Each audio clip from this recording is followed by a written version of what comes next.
Today in front of me I have INFINIX Smart 6 HD, and in this video we're going to show how you can check the mobile data usage on this device. So the first step that you need to take is to launch the settings. Next, go for the SIM card and mobile network category, then data settings and data usage.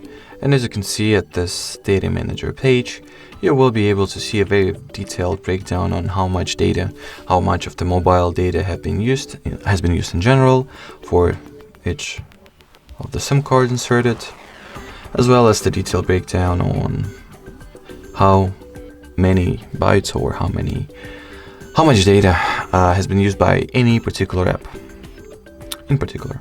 Alrighty, so that will be it for this video. Thank you so much for watching, and bye bye.